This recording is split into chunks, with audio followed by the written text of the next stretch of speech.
If you haven't had an olive dressed in chicken fat, you haven't lived. So I love a salad and green beans as much as the next gal, but when it comes time to like eat dinner, I definitely want some meat on the table. Not only will it feed a lot of people, but almost everybody loves a roasted chicken. This guy I'm going to roast with fennel, potatoes, and shallots. And because I'm doing it with fennel, I'm gonna also season it with some fennel seed.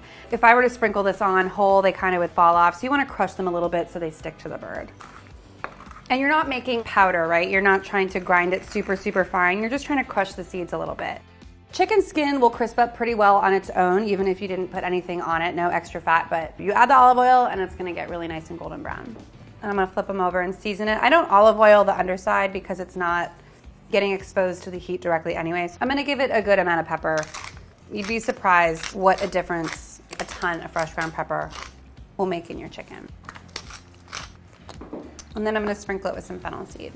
I don't trust my chickens, but I will tuck the wings behind the back because those will end up burning before the rest of the chicken is cooked. So I'm gonna put a lemon inside for a few reasons. One is that it's gonna give it some really nice lemony flavor. And number two, as it cooks, the juices are gonna come out of the lemon. It's gonna keep the inside of the chicken really moist. And also you'll notice that you're gonna be left with some really cool lemony chicken pan drippings. So now come the vegetables. I like fennel with it because it gets really beautifully caramelized as the chicken cooks.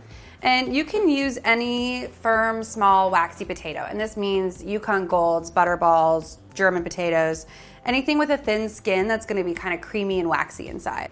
And because they come in such different sizes, you have these like perfect little small ones, which you can actually just throw on whole. Or if you've got something that's more like a fingerling, you can just slice it in half. And then lastly, I'm gonna include some shallots. And I think that they get a little sweeter and they're a little tastier when they're slow roasted like this. I don't ever even bother peeling them. I think the skin looks really nice and it kind of protects them from falling apart as they roast. Chicken is gonna give off a good bit of fat and liquid. I'm still gonna just give these guys a head start with some olive oil and then some salt and pepper. I'm gonna roast this guy at 325 degrees for like 2.5 hours.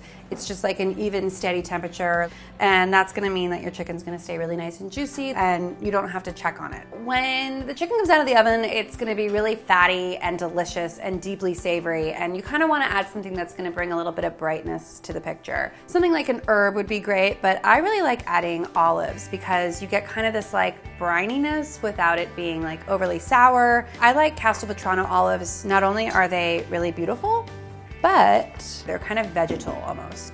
And to make things a little more delicious, I'm gonna add a little bit of orange zest. Chicken's gonna come out of the oven now, and it has a lot of juices in there, and everything's super, super caramelized. The potatoes are totally cooked through. I'm gonna let this rest for a while, right? I don't wanna cut into it right away, but what I will do is put the oranges on here to kind of hang out and scatter the olives around.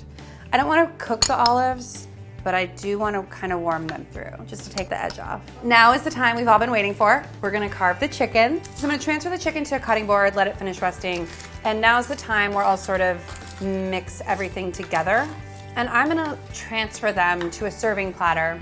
And I'm gonna use this really beautiful one from Crate and Barrel. I love it because it's got a lip, it's kind of deep, and it's certainly large enough to have a whole chicken and then some on it. Hold on to some of this pan juice situation if you can, because it'll be really nice to have something to pour over the chicken once it's sliced. And the skin at this point, because it's been in the oven for so long, is super, super thin. A lot of that fat has rendered out. It's actually much easier to carve. To carve the breast, you kind of just want to feel for that breastplate, that center bone, and then cut on either side. And the wings should come with that. Although if you've ever been over to my house for dinner and I'm serving chicken, there's probably no wings because I eat them alone, by myself.